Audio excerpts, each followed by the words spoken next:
Hey everybody, welcome back to Rusty Guns. So today, a little bit different video because it's a very important video that we need to have a discussion about the ATF and them trying to propose new regulations on the basically pistol braces that many people are going out there buying the AR-15 pistols, but they have a pistol brace on them.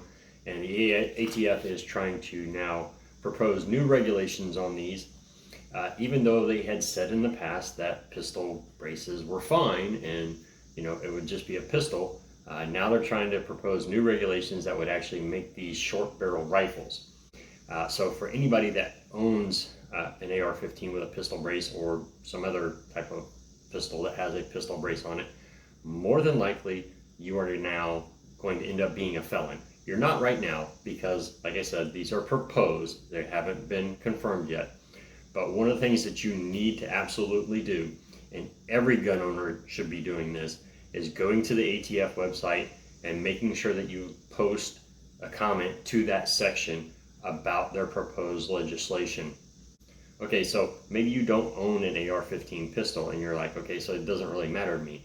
No, if you have bought a gun or a pistol within the last 10 years, it absolutely matters to you, because these new regulations, this could allow the ATF to go into every FFL dealer and demand paperwork for every pistol that has been bought. Because remember, when you buy a pistol, it doesn't tell them the make and manufacturer or any of that stuff when they call in saying that you've bought a gun. They just designate whether it's a pistol, shotgun, or rifle.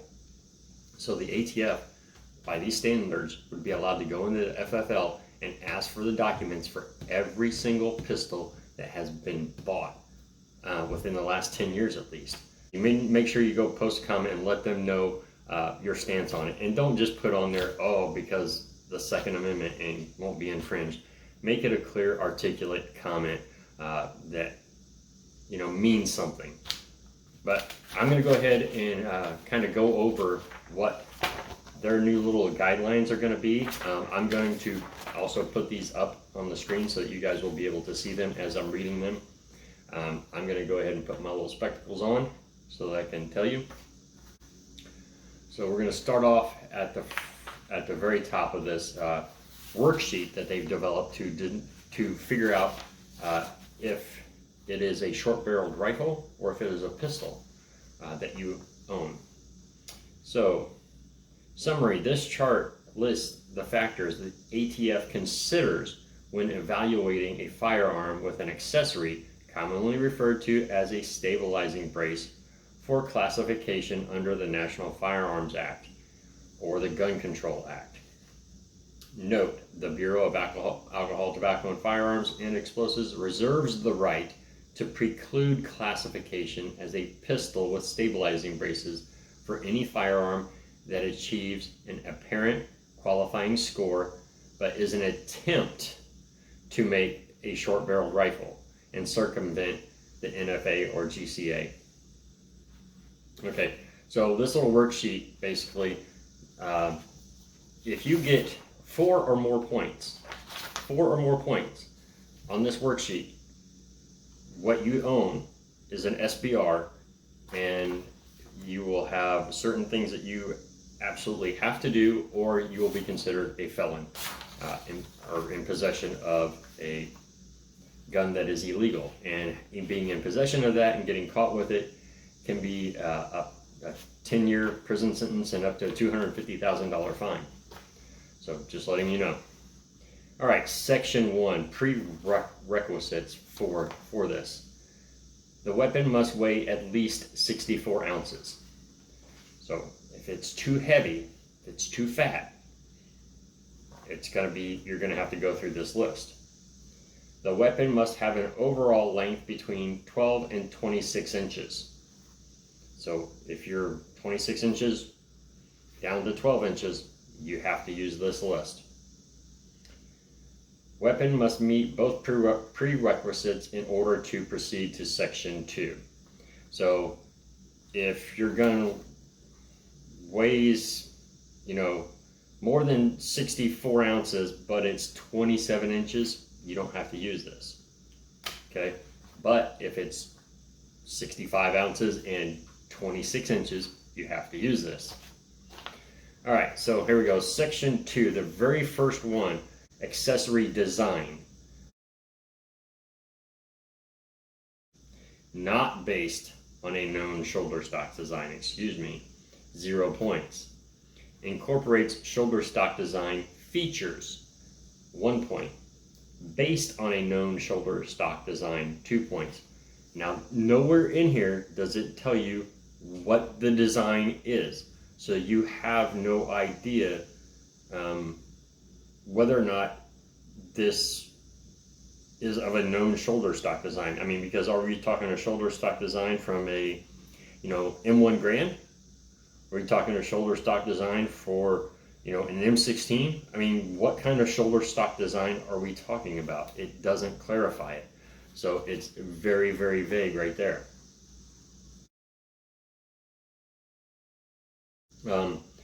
Going down to the next one, rear surface area. Device incorporates features to prevent use as a shouldering device, 0.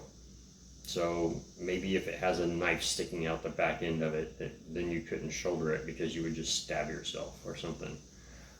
Minimized rear surface lacking features to discourage shouldering, 1 point. So maybe it's got little spiky nubs on it or something.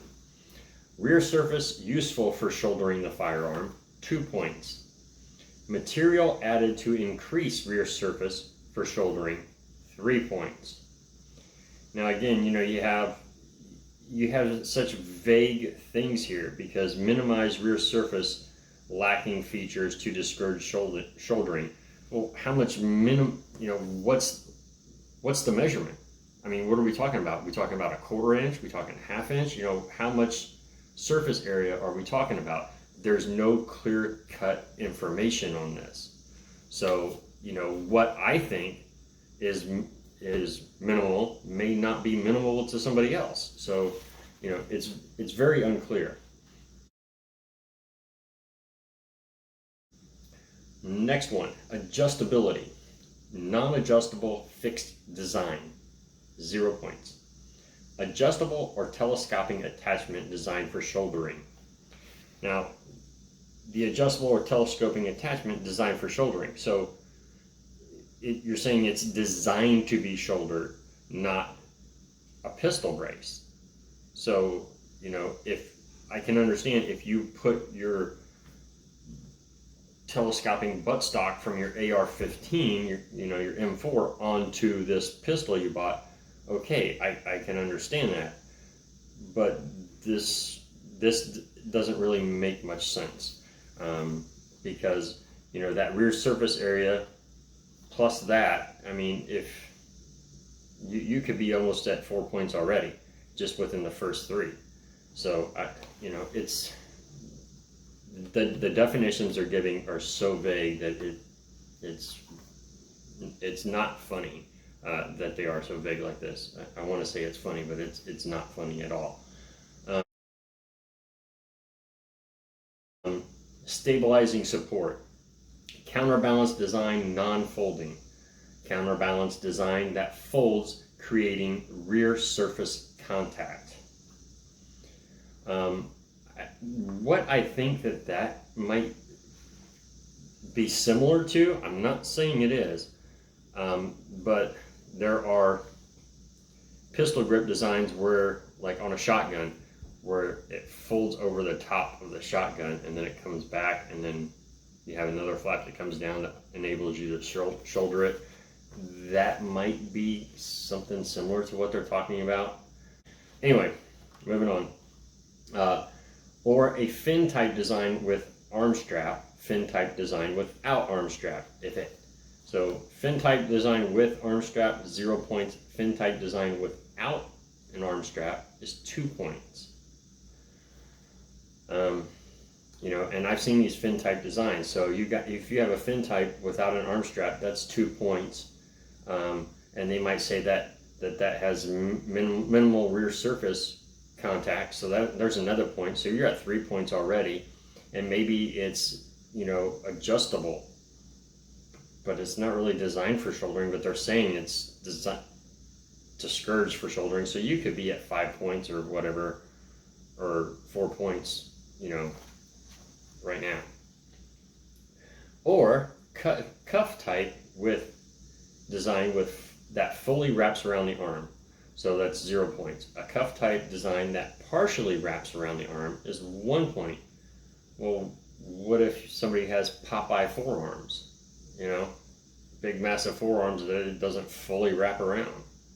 They're getting a point just because they're big, not because there's anything wrong with what they bought, but just because they're Popeye.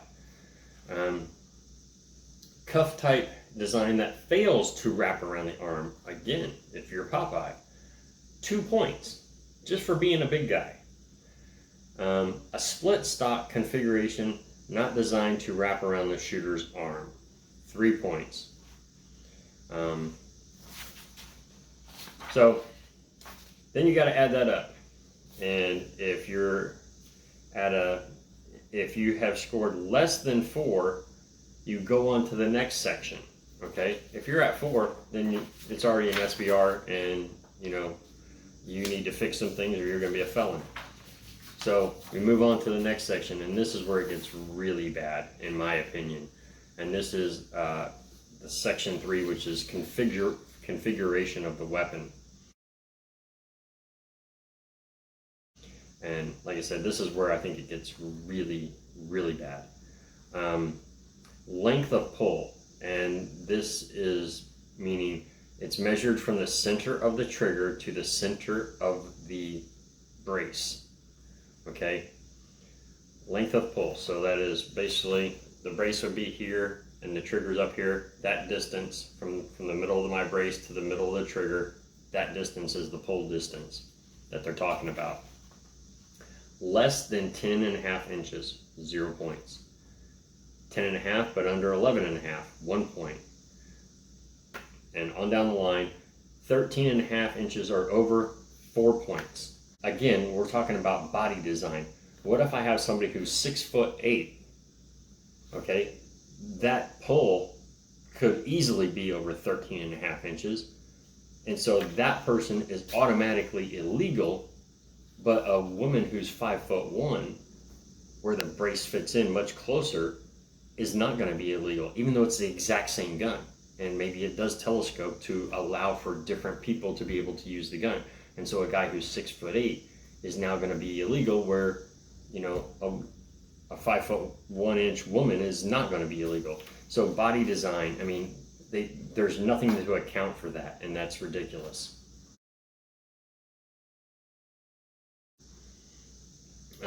Attachment method. Standard AR type pistol buffer tube, 0 points. AR type pistol buffer tube with adjustment notches, 1 point. So if your buffer tube has is for like a telescoping in, that's already a point, just because it telescopes, so that multiple different people would be able to shoot the gun.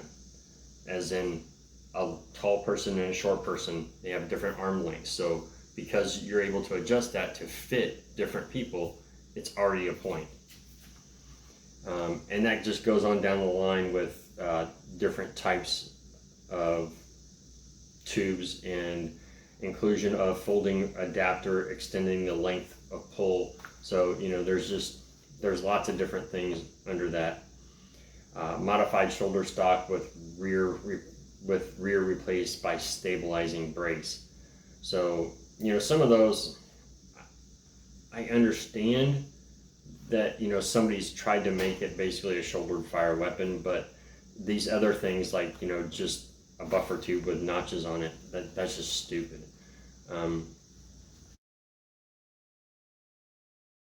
Okay, we'll go down to stabilizing brace modifications configuration. Cuff type or fin type design with strap too short to function, 2 points. Cuff type or fin type design with strap made out of elastic, so just elastic so that it will stretch and fit different forearm types, 2 points. 2 points. Fin type, lacking an arm strap, 2 points. And we just discussed that on section 2 over here. On this side, you got 2 points for the fin type without an arm strap on this side. You're getting 2 points again for the same thing on the same form. And now you're at 4 points for the same thing. You know, I'm pretty sure we have double jeopardy in this, and if you're being penalized once over here, why are you getting penalized a second time in supposedly a completely different section of this form?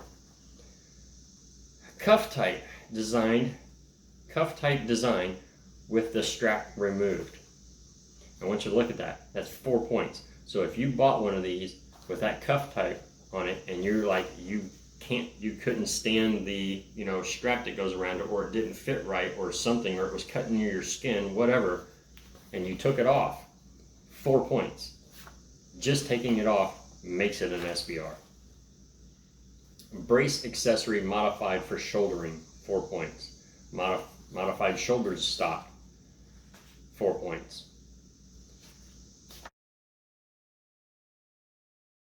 Peripheral accessories. This is another one that just blows my mind. Preference of a hand stop, 2 points. Presence of a secondary grip indicating two-handed fire, 4 points. In other words, if you bought a pistol brace and you put a foregrip, a vertical foregrip or an angled foregrip, whatever, on the front of that, you've now created an SBR, and it's illegal. Presence of rifle type backup, flip up sights, or no sights, 1 point. If you have any type of sights on the gun, you're going to get a point. Now, what kind of safety measure is that? I mean, you literally made the gun even more dangerous, because at least if it has sights on it, a person can be able to aim and get a good sight picture at what they're shooting at. With no sights, that's just completely ridiculous. Presence of reflex sight with FTS magnifier with limited eye relief, 2 points. Put a reflex sight on it, 2 points. Put any type of sight. Basically, if you bought one of these pistol braces and you have put any type of sight on the gun, or if the gun has no sights, because that's what it says, or no sights, it's 1 point. So no matter what, if you bought one of these, you're getting a point, period, against it. Presence of a sight scope with eye relief incompatible with one-handed fire, 4 points. Here's another one where a person, so it says a scope with eye relief incompatible for one-handed fire. I'm pretty sure there's a lot of people that wear these. Okay, glasses. Okay, some people might have to wear, some people are farsighted, some people are nearsighted. So people use different types of scope based on their eyesight. So here, just because one person says that it's incompatible with one-handed fire, doesn't mean that it is, because somebody with completely different eyesight might be able to use it that way. So again, you're penalizing people based on their physical limitations. So, I mean, and you're talking 4 points, an automatic, SBR. Presence of a bipod or monopod, 2 points. Weapon as configured weighing more than 120 ounces. So if it's too heavy, automatic SBR. So there you go. Those are some of the things that it tells you. And, it's really ridiculous, because many of those things are physical limitations from one shooter to another that a person's being penalized for, and making something that is perfectly legal to own right now in present time, going to try to make it illegal to own. And I'd also like to further mention that to the ATF, I seriously doubt you're watching this, but in case you are, numerous of your own agents probably own these weapons, and therefore it will make every one of them a felon. And as a felon, they can no longer be a federal agent. Just putting that out there. Now, like I said, guys, you need to go to the ATF website and you need to lodge a comment. As many people as possible. There are also regulations trying to come down on 80% frames, and you need to leave a comment on that, because some of the regulations that they're doing on the 80% frames is just as ridiculous as many of the things that I just read there. So go through and read all of that stuff, and please, please, please go leave a comment. Let them know that you are in no way support of their overreach, because that's exactly what this is going to be. Because like I said, because they can do this now, if they get this through, it means they can go to every single FFL dealer and demand the records for every pistol that has been sold within the last 10 years at least, because that's when stabilizing braces kind of started coming out. But at least within the last 10 years, every single pistol that has been sold, whether or not it's an AR pistol or not, any pistol, any revolver, whatever, they can demand the records for every single pistol. All right, that's all I got for you guys. Thanks a lot for joining me. Take care. I'll see you next time.